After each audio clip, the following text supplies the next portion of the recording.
Sí, buenas tardes. Mi nombre es Ángel Martínez. Estamos haciendo todas las preparaciones para comenzar la transmisión. Antes de comenzar, quisiéramos hacer una prueba de audio. ¿Podrían, por favor, oprimir el botón de de la mano para confirmar que se está transmitiendo el audio bien?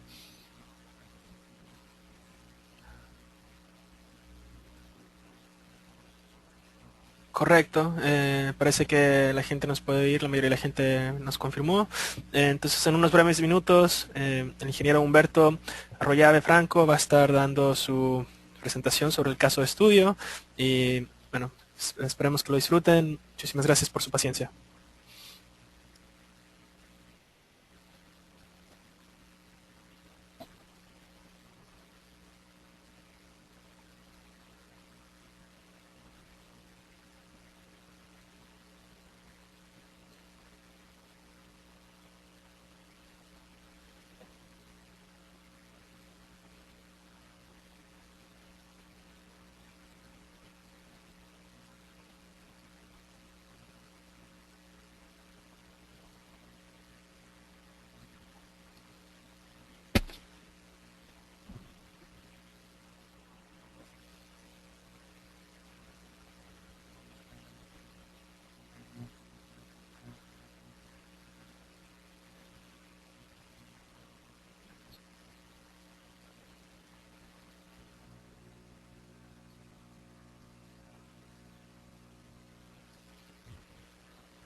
Buenas tardes a todos. Muchas gracias por asistir a esta conferencia.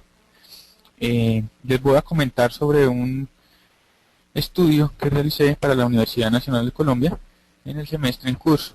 Se trata de una evaluación del coeficiente de capacidad de disipación de energía dado por el Código Colombiano de Diseño Sísmico de Puentes de 1995 para columnas y pórticos en puentes típicos. El Código de Puentes colombiano es un código basado en el ASTO estándar de esa época, de 1995, y este coeficiente de pronto lo conocen más como el R. También tiene nombre como coeficiente de modificación de respuesta o coeficiente de reducción de fuerzas, pues para que lo tengan presente. En toda la presentación me voy a referir a él como el R, pues me facilita el expresar todo lo que he encontrado. Entonces el objetivo general es realizar una evaluación del R que da el código para el diseño de puentes en pórticos y columnas de puentes de configuración tipo Vigasí. Aquí ya doy un pequeño avance de lo que es el alcance del trabajo. Nótese que son puentes de Vigasí. Los objetivos específicos los planteé siguiendo la metodología que llevé a cabo para desarrollar el trabajo. Entonces, una primera parte consistió en recopilar toda la información existente y todo el estado del arte en cuanto a diseño estructural de puentes, análisis inelástico de secciones, análisis de plastificación progresiva o pushover, y todo lo que es la determinación del R y toda la teoría que hay detrás de este coeficiente. Un segundo paso fue definir los puentes, diseñarlos con las especificaciones del código. Un siguiente paso fue determinar el comportamiento inelástico de los elementos del sistema de resistencia sísmica, en especial los pórticos y columnas, y bueno, y también están los estribos que forman parte de ese sistema. Un siguiente paso que obedece a un objetivo es el de determinar la curva de capacidad de los puentes. Esto mediante el método del pushover, que es un método pseudostático. Con ello, y con el sismo de diseño, determinar el coeficiente de capacidad de disipación de energía que se desarrolla en la estructura, o dicho de otra forma, demandado en la estructura por el sismo de diseño. Y finalmente, una comparación entre el R utilizado en el diseño y el R que calculé a partir de la curva de capacidad de la estructura. El diseño elástico de estructuras es muy conocido. Este régimen se presenta cuando si se aplica un esfuerzo a un material, se obtiene una deformación. En la medida que se incrementa ese esfuerzo, se obtienen deformaciones proporcionales. Resulta que si se diseña elásticamente durante un sismo, se necesitarían unas dimensiones muy grandes y por lo tanto estructuras muy costosas, lo cual haría que se fueran estructuras inviables. Entonces lo que se ha hecho es aprovechar el rango inelástico de los materiales en el cual el comportamiento de esfuerzo versus deformación no es lineal. Esto implica que hay un daño en la estructura, pero no implica que haya un colapso. La gran ventaja del rango inelástico es que se genera una gran disipación de energía, lo cual nos permite soportar sismos. El código de puentes y en general los códigos utilizan esta metodología a través del R. El R entonces teóricamente lo que hace es considerar el rango inelástico de los materiales para realizar un diseño de bajo carga sísmica. El ATC-19, que es un documento que se generó en 1995, define el R de la siguiente forma. Entonces se tiene un espectro elástico al cual se le aplica un factor de R. Ellos, en el ejemplo de definición, aplican el R del pórtico especial resistente a momentos que existía en ese tiempo, que es el R más escandaloso, que es de 8. Entonces el diseño se realiza teniendo el periodo de la estructura para 1/8 de la fuerza elástica que se tendría. Entonces entro aquí en el periodo y leo aquí la fuerza. Ese es el método del uso del R. Resulta que el diseñar con el R debe ir acompañado de criterios de despiece y en especial de confinamiento de elementos de tal forma que se le suministre utilidad a la sección. Pero resulta que, dado que es un valor fijo, ha sido objeto de muchas investigaciones y de muchas controversias. Resulta que el problema es que no se conoce el comportamiento del puente durante un sismo. Entonces, pues esto genera muchas dudas. Hay muchas falencias y al parecer muchos errores en el planteamiento del R. Esta tabla es la tabla que tiene el Código Colombiano de Puentes, donde le asigna el R a los diferentes sistemas estructurales para realizar el diseño. Entonces, fíjense, para columna sola especifica un R de 3 y para pórticos con 2 o más columnas un R de 5. Estos valores son idénticos a los que tiene el ASHTO estándar. Por otro lado, tienen para diseño de conexiones un R de .8. Lo mencionaré un poco más adelante. ¿Qué pasa? Resulta que ese documento, el ATEST 19, menciona de forma explícita que el R, el coeficiente de capacidad de disipación de energía, depende de componentes como la resistencia, la ductilidad, la redundancia y el amortiguamiento de la estructura.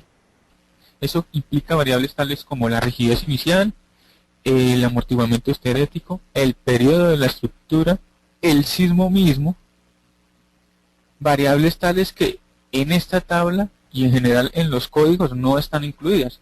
El R es un valor fijo y ya.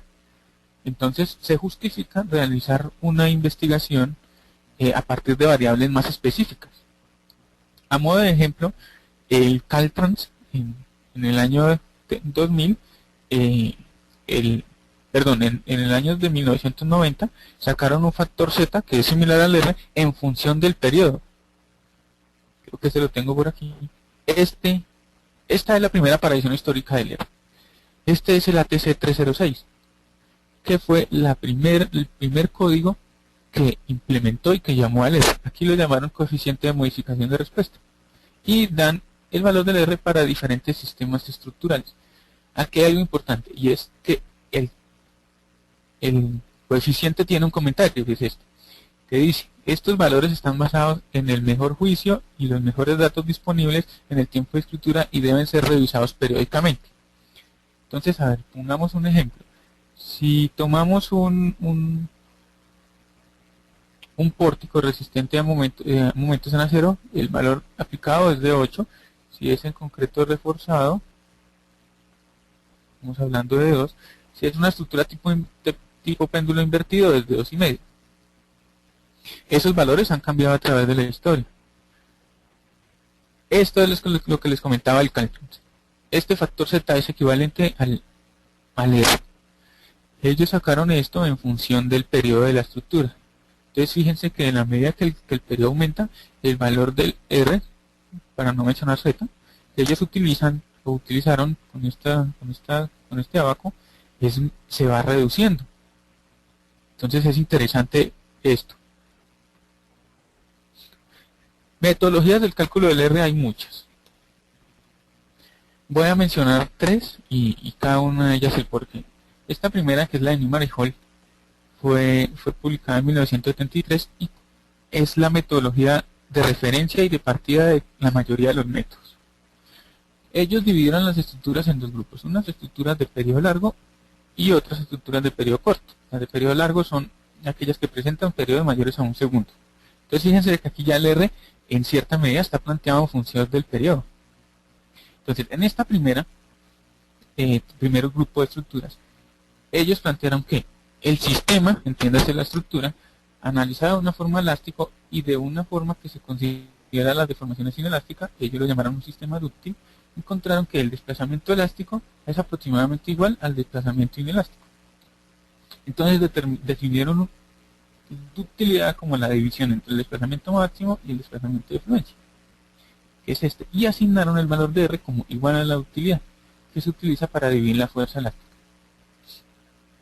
Y las estructuras de periodo corto, lo que hicieron fue realizar, ellos aquí encontraron que los desplazamientos ya no son iguales. Entonces lo que hicieron fue igualar áreas, igualar el área bajo la curva dúctil y bajo la curva elástica, y Eso lo llamaron el principio de iguales energías, y a partir de ello determinaron esta fórmula del R, la cual, si bien, pues sigue siendo función de la ductilidad. Un segundo método es el método propuesto en el FEMA 750, que es del año 2009. Este método es quizás el más actual de todos los que hay formulados. Aquí el R está expresado en términos de fuerza, si se fijan. El anterior era en términos de desplazamiento y de utilidad, este ya es en términos de fuerza, entonces hay un cambio ahí de concepto. Ellos dicen el R es igual a la fuerza elástica dividida a la fuerza que se presenta en un punto donde se presenta la primera articulación plástica de la estructura. Sin embargo, este método no considera el sismo de diseño, o sea, la estructura puede estar comportándose aquí o aquí o aquí al final. No está considerado. Entonces, un tercer método es el que considera efectivamente el sismo de diseño. ¿Cómo es? Se tiene un espectro elástico que es este de aquí, y resulta que debido al comportamiento inelástico de los materiales y a los ciclos que se presentan durante un sismo, se presenta un amortiguamiento adicional al inherente de la estructura que se llama amortiguamiento histerético. Ese amortiguamiento se aplica sobre el espectro y se obtiene un espectro reducido. Este espectro se sobrepone a la curva de capacidad en una gráfica en coordenadas espectrales. Entonces tiene un espectro y una curva espectral de capacidad. El cruce de las dos curvas es el punto de desempeño. Ese punto representa el nivel de desplazamiento y el nivel de fuerza que tendría la estructura bajo el sismo de diseño. Si se fijan aquí, el nivel de fuerza ya es menor y el desplazamiento, si esto es así, es menor. Puede ser que el desplazamiento sea diferente al desplazamiento elástico. Y el R es calculado pues como la fuerza elástica dividida la fuerza en el punto de fluencia. Lo que se hace como la curva, lo que se hace aquí es sacar una curva bilineal para facilitar cálculos en los cuales el área por debajo y por encima de la curva original se igualan. Bueno, entonces ahora les voy a comentar cuáles fueron los puentes que estudié. Entonces, son puentes definidos para este trabajo, o sea que son puentes teóricos, con datos y espectro sísmico de la ciudad de Bogotá. Como sabemos, el espectro sísmico es determinado en función de la respuesta del suelo, entonces por ello tiene que ser consistente el suelo con el espectro de respuesta. En mi trabajo no estudié la influencia del suelo y su flexibilidad, es decir, que con los datos que tengo del estudio de suelos, los utilicé en todos los puentes. El suelo es el mismo en todos. Son puentes tipo placa y viga sí. Vigas postensadas, simplemente apoyadas y de 31 metros de longitud. En nuestro medio, puentes del orden de 20 metros o menos son resueltos con estructuras reforzadas o estructuras tipo box culver. Y puentes de 40 metros o mayor de luz son resueltos con vigas de cajón o en dovelas sucesivas o en arcos. Entonces, las vigas de concreto postensado manejan un rango entre 20 y 40 metros. Entonces, un promedio es 30 metros. Sin embargo, el diseño de la superestructura está fuera de mi alcance. Entonces, pues, fue suministrada. Y el más cercano a los 30 metros, pues, es a 31,50. Por eso utilicé ese valor. Son puentes de 2 y 3 luces. Y el apoyo intermedio, que es la variable que estudié, se compone ya sea por columnas solas o por pórticos de 3 columnas. Una sección transversal típica son 5 vigas separadas 2,35 entre sí, ancho total de 11,70 y es un puente para 2 carriles de tránsito mixto. Este es un perfil típico donde, como les comentaba, la topografía es definida para este proyecto. Los estribos fueron definidos tipo viga cabezal sobre pilotes. Se definió este porque es el que ofrece mayor flexibilidad, entre comillas, a la estructura. Debido a que si hubiera colocado aquí un estribo tipo muro, pues son demasiado rígidos y asumen demasiado cortante en sentido transversal. Y lo que a mí me interesa es que sean los pórticos los que asuman el cortante transversal. Por eso utilicé este tipo de estribos. Este es un modelo en migas, ya del puente. Todos los análisis que ejecuté los realicé con migas civil. Entonces verán muchas gráficas del software de aquí en adelante. Entonces el apoyo intermedio es la variable. Como les comenté, puentes de 2 y 3 luces. Entonces lo que yo hice fue variar ese apoyo con una columna sola o con pórticos de 3 columnas separadas 370 entre sí, con alturas de 5 metros, 10 metros y 20 metros. No realicé el estudio del pórtico de 3 columnas con altura de 20 metros debido a que por requisitos de esbeltez, pues las columnas en esta altura requieren dimensiones importantes. Entonces al diseñar un pórtico con 3 columnas grandes, de sección transversal grande, pues prácticamente no queda espacio entre ellas y es algo que no se realiza, algo impráctico. Entonces por eso no los analicé. La sección transversal de todos estos casos se varió: sección circular, sección cuadrada, en las columnas altas, sección circular hueca, me refiero a las de 20 metros de altura, y sección cuadrada hueca. Entonces, realizando todas estas combinaciones, en total estudié 24 puentes con estas definiciones. Algo importante es el concepto o la conceptualización de cómo transmitir las fuerzas sísmicas de la superestructura a la infraestructura. En los pórticos se realizó mediante topes sísmicos, en sentido transversal mediante topes en concreto tipo ménsula y en sentido longitudinal mediante barras en acero. Nótese que las vigas son apoyadas sobre neoprenos o elastómeros y por lo tanto durante el servicio pues son simplemente apoyadas. En los estribos, el sismo transversal también se transmitió mediante topes sísmicos tipo ménsula y en sentido longitudinal se utilizaron apoyos deslizantes. Estos apoyos son o tienen la ventaja mejor de ofrecer una fricción muy baja del orden del 3%, por lo tanto las fuerzas que se transmiten a los estribos son pequeñas. Y la idea es que sea el pórtico el que asuma la fuerza cortante durante un sismo. Entonces por eso utilicé esos apoyos. Estos apoyos existen en muchas marcas y son bastante utilizados en nuestro país.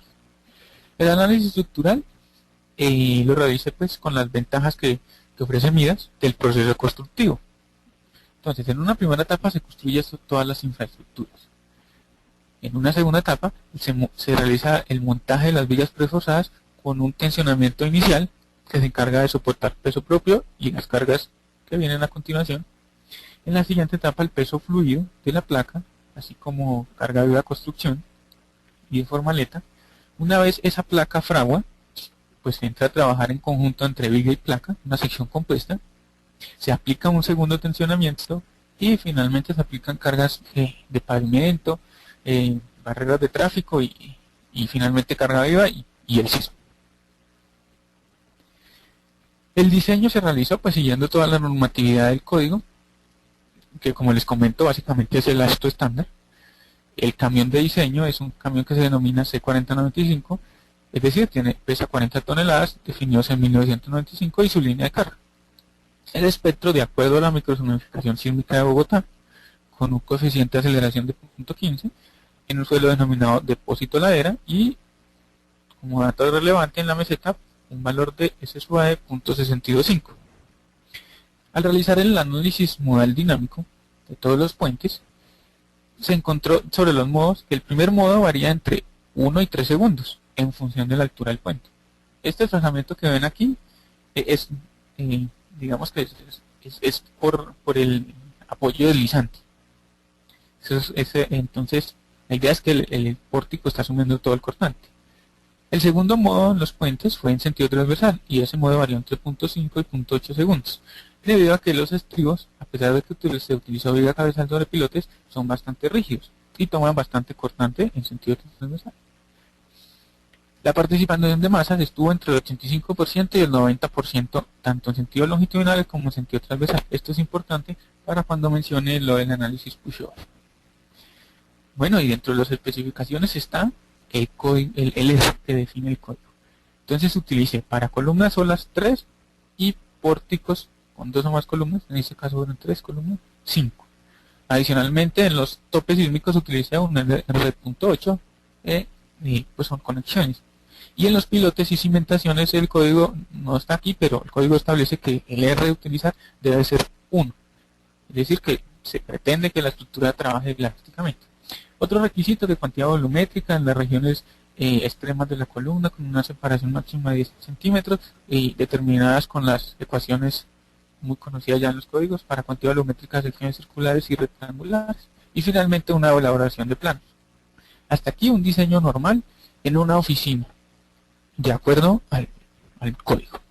Ahora, entonces un análisis inelástico de las secciones. Esto se debe utilizar las curvas de comportamiento esperado de los materiales. En el acero se utilizó el modelo propuesto por Park and Pauli de 1975, el cual tiene esta forma, y con valores determinados en un estudio que se hizo aquí en Colombia, en la Universidad de AFID en Medellín, en el 2004, en el cual se fallaron muchas probetas de acero de muchas marcas y diámetros, y se estableció que el esfuerzo de fluencia del acero en Colombia no es 420 como se utiliza en el diseño, sino 475 megapascales. Y el esfuerzo último es de 655 megapascales. Entonces, nótese que el esfuerzo de fluencia ya es un poco mayor. Y la deformación última es de 0.12, que comparada con la deformación de fluencia, 0.002, es del orden de 50 veces. Entonces, si se fijan, el área bajo la curva de todo este rango, que es el rango inelástico, que no hay linealidad, es mucho mayor que el área bajo la curva del rango elástico.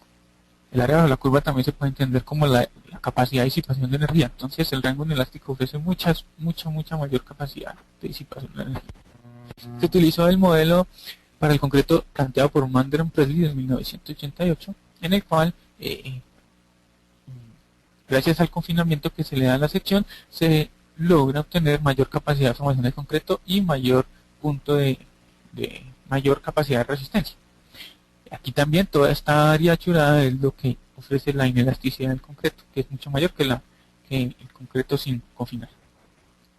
Se realizó en cada sección un análisis momento-curvatura, que esta es una curva típica. Se determinó una curva bilineal para facilitar cálculos. Es importante que resaltar que una vez fluye el acero, se pierde rigidez, pero no hay degradación, que es lo importante. Con la gráfica momento-curvatura se determinó la gráfica momento-rotación, que se determina a partir de calcular el momento de área de la gráfica de curvatura. Y con la longitud de plastificación se determina el desplazamiento plástico que tendría la estructura en la parte superior, a nivel de placa. Esta longitud de plastificación es objeto de muchas investigaciones, pues depende de muchas cosas, del diámetro de la barra, del FY, del apoyo en sí, pues la fluencia en la varilla puede entrar dentro del apoyo, y utilicé en este caso la fórmula planteada por Presley y Calvin en 1996, es este de acá. Se la encuentran en el libro de Presley. Entonces yo tengo los siguientes datos: gráficas momento-curvatura en función de la carga axial, gráfica de interacción de las columnas, diagrama de interacción, carga axial versus momento, sin factores de reducción de resistencia. Esto convertido a gráficas momento-rotación, y con ello definición de las articulaciones plásticas para realizar la plastificación progresiva o pushover. Con este método determino la curva capacidad de la estructura. Esto es que se aplican incrementos de carga horizontal y se realiza el análisis si hay alguna fluencia o aún alguna articulación. Si la hay, se actualiza la rigidez del modelo y se continúa con el proceso. Es una gráfica de cortante versus desplazamiento en la placa. Esta es una curva típica. Aquí importante la aplicación de este método es que las estructuras deben tener una participación de masa en la forma en que se está aplicando la carga de mayor al 85%. Este sería el modo 1, si se fijan, que fue lo que les comenté en el análisis modal dinámico. O sea que el método es aplicable a puentes. El punto de desempeño, entonces se determina a partir del método dado en el ATC40 y validado en el FEMA 356, en el cual se tiene el espectro elástico, se amortigua, como les comenté.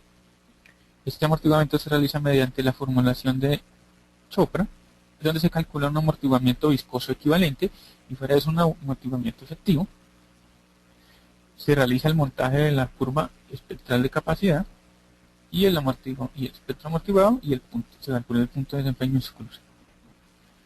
Esto se realizó para los dos sentidos, sentido longitudinal del puente y sentido transversal. Entonces, en el sentido longitudinal encontré que al realizar eso, los puntos de articulación se presentan en la base de las columnas. Los pilotes ninguno articuló, ni los estribos, ni los apoyos intermedios. Es decir, que de acuerdo a la filosofía del código son elementos protegidos, y la disipación de energía y por lo tanto el daño se presenta únicamente en la base de las columnas. Bueno, calculé el punto de desempeño, haciendo todo lo que les comenté, y realicé un extracto de cada pórtico únicamente este pórtico, por decir, del cortante y el desplazamiento que sufre a nivel de placa, que el nivel de desplazamiento sí es igual en todo el puente. Encontré que efectivamente plastifica, pero fíjense que en un estado inicial toda la capacidad inelástica permanece casi que intacta. En este ejemplo obtuvo un amortiguamiento efectivo del orden del 14%. En sentido transversal, realicé el análisis y encontré que el modo de falla se presenta en las articulaciones en los extremos superior e inferior de las columnas, y ocasionalmente unas rótulas en las vigas cabezales y de pronto en los estribos. Sin embargo, en los puentes que tienen pórticos de 20 metros de altura, se presentó incluso, o se puede presentar incluso, falla en los pilotes, donde se supone que son diseñados con R, que no debería haber plastificación y mucho menos una falla.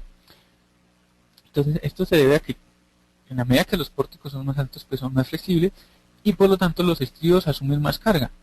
Pero ahí se presenta un hecho curioso, y es que unos elementos se diseñan con R de 5, son pórticos, y estos con R de 1. Entonces, al utilizar dos Rs hay una inconsistencia en el método.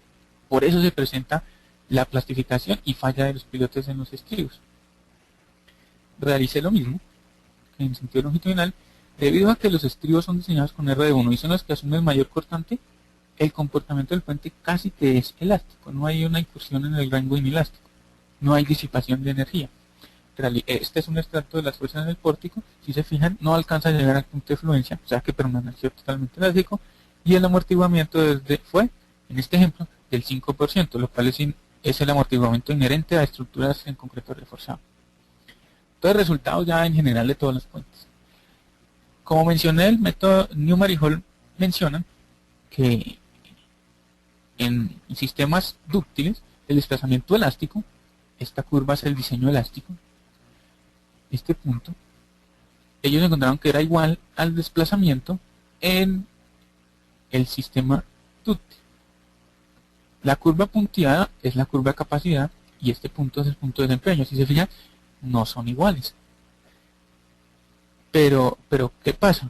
Este es un puente específico. Yo grafiqué en función del periodo del puente esta relación de formación elástica, desplazamiento elástico sobre desplazamiento de desempeño.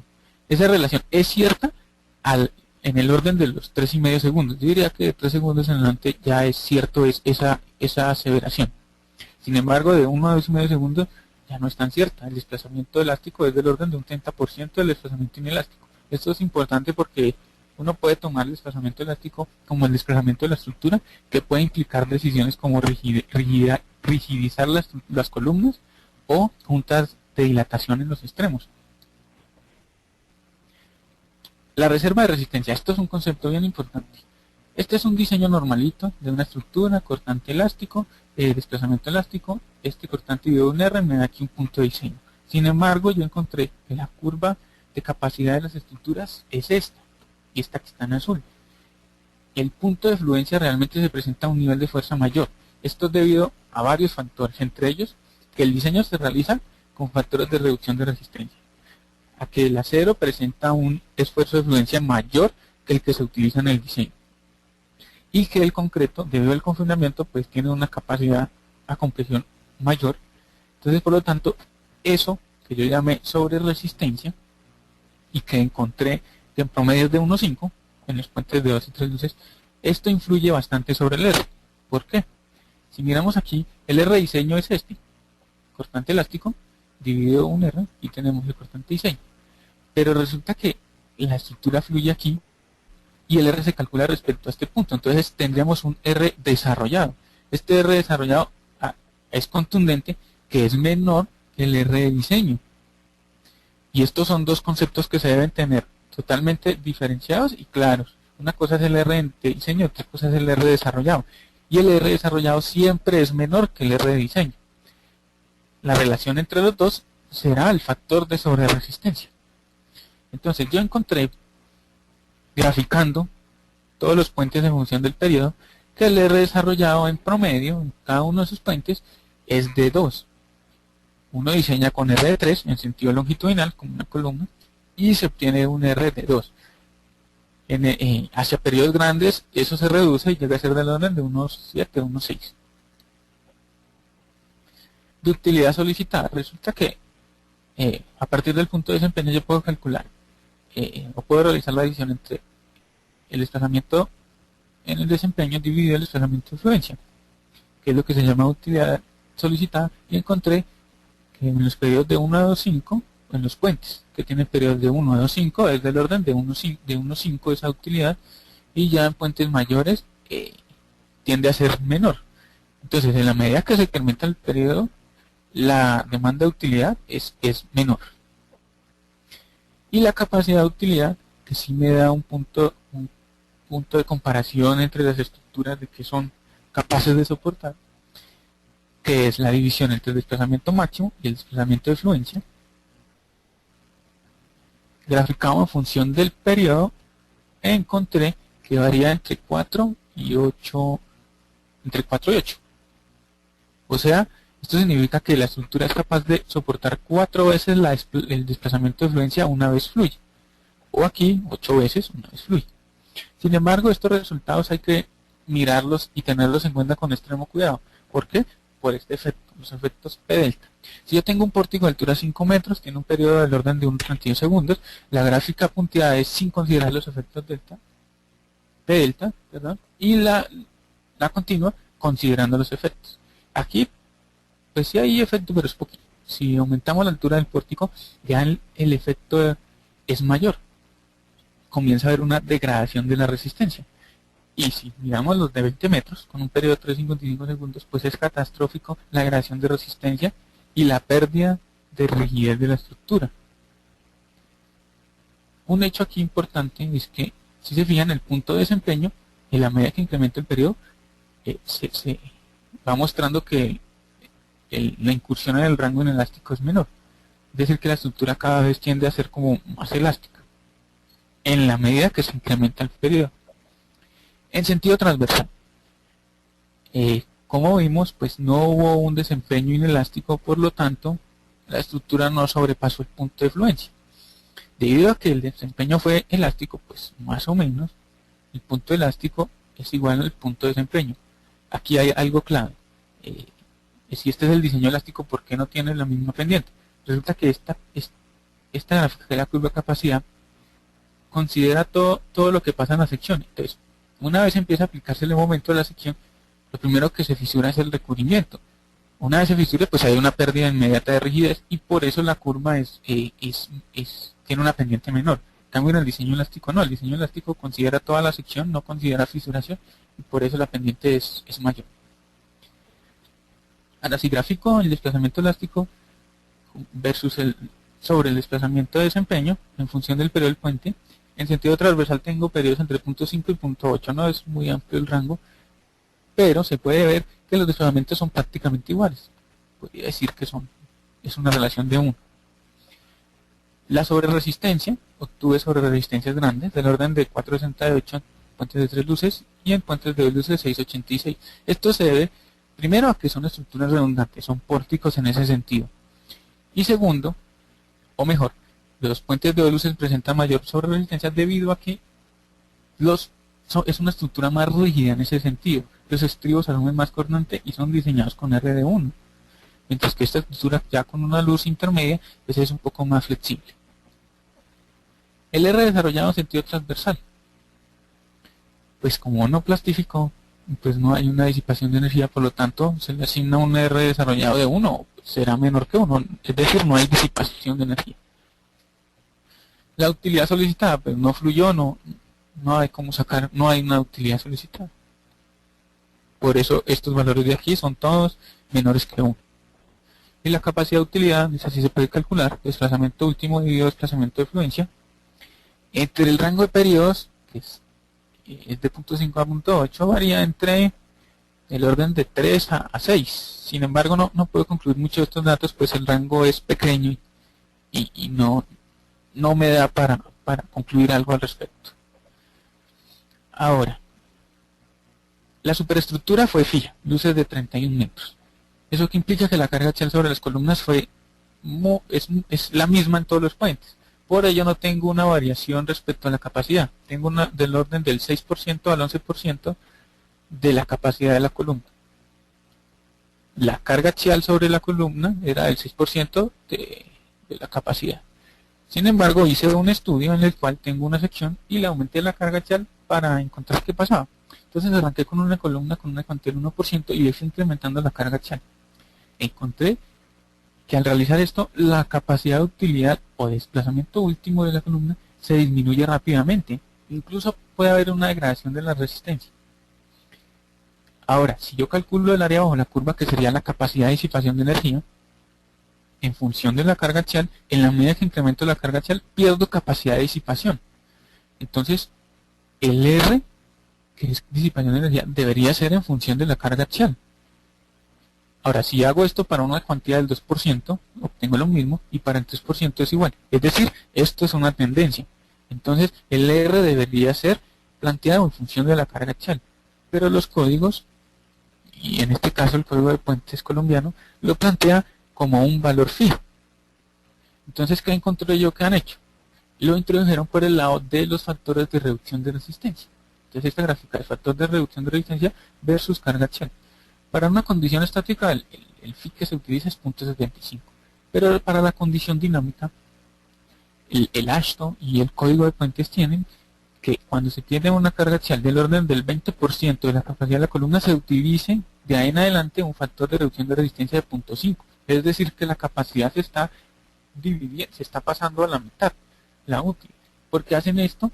Porque ellos reconocen que la carga axial disminuye la utilidad de la columna y obligan a que, o por un lado se incremente el refuerzo longitudinal dando mayor resistencia a la columna, o por el otro, obligar a aumentar las dimensiones y con ello disminuir la carga axial. Bueno, luego de las conclusiones al respecto, si lo divido primero a partir del marco teórico, encontré que hay muchos modelos para representar el concreto y el acero. Los más utilizados para el concreto son el de Mandel Presley de 1968 y para el acero el de Park and Pauli de 1975. De la revisión bibliográfica y del código, el R está dado en términos de fuerzas. Entonces uno podría entender que es que la estructura, si yo calculo una fuerza, la divido y diseño con esa fuerza dividida, podría decirse que es que la estructura es capaz de soportar más fuerzas en el sismo. Pero no, la verdadera capacidad de la estructura está en soportar mayores desplazamientos sin perder rigidez, sin que haya una degradación de esa rigidez, y no en soportar mayores fuerzas. De los análisis elásticos, ¿qué concluí? De todos los puentes que yo analicé, las articulaciones plásticas durante un sismo longitudinal se presentan en la base de las columnas y que los pilotes no presentan ninguna articulación. Es decir, que el daño se concentra en las columnas y los pilotes y la cimentación son elementos protegidos. En sentido transversal, para los puentes de menos de 10 metros de columnas, de 10 metros de altura, se encontró un comportamiento elástico. Por lo tanto, un R de 1. Los pilotes no presentaron una articulación plástica ni las columnas. Para puentes con columnas de más de 20 metros de altura, se puede dar que ante un sismo mayor que el sismo de diseño, o inclusive réplicas después del sismo de diseño, ocurran articulaciones en los pilotes de los estribos e inclusive la falla en esos pilotes, lo cual no es consistente con la formulación de diseñar con R de 1. Esto es consecuencia de la configuración estructural y en el pórtico utilizar un R y en el estribo utilizar R de 1. De los resultados como tal, concluyo que emplear el diseño por medio del R pues no permite conocer ni el estado de desplazamiento ni el estado de fuerza real que tendría la estructura durante un sismo. Sin embargo, esto es una conclusión fuerte. Uno podría entender que es que el R es un truco matemático para poder realizar un cálculo de forma rápida y de forma ágil, pero sí esconde el comportamiento que tendría el puente. Entonces uno no queda seguro de qué va a pasar durante el sismo. Todos los puentes presentaron una sobreresistencia por las variables, las causas que les mencioné, que por un lado se diseña con factores de reducción de resistencia, por otro el acero tiene un esfuerzo de influencia mayor, y el concreto, debido al confinamiento, pues tiene una resistencia a la compresión mayor. Se debe identificar y separar el concepto de R de diseño del R que se desarrolla durante el sismo. El R que se desarrolla o que se solicita es siempre menor que el diseño, y la relación entre los dos es el factor de sobreresistencia. Encontré que ese R desarrollado en sentido longitudinal es del orden de 1,6 a 2 en función del periodo cuando se diseña con 3, o sea, es menor. Y en sentido transversal, pues como no un desempeño elástico, se le asigna un R de 1. En este sentido se diseña normalmente, si es pórtico, con 5. La capacidad de utilidad, que da un mejor orden de magnitud de la capacidad de la estructura, encontré que es del orden de 4 en sentido longitudinal, es decir, que la estructura es capaz de soportar 4 veces el desplazamiento de fluencia después de que fluye. Y del orden de 3 a 6,5 en sentido transversal en función del periodo. Respecto a la carga axial, como les comenté, en la medida que se incrementa se pierde capacidad de utilidad, y por ende el R debería ser en función de esa carga axial, pero pues los códigos lo introdujeron por el lado del phi. Digamos que aquí el problema es que al introducirlo por el phi se esconde el fenómeno como tal. Entonces, si uno no realiza un estudio, no lee por qué lo hacen así, por qué es que se debe utilizar tan solo la mitad de la resistencia, no le quedaría a uno claro que por cuál es la razón, pero es esta, que debido a que se pierde capacidad de utilidad. Bueno, y hasta ahí sería lo que les quería contar que realicé en este trabajo. No sé si hay alguna inquietud.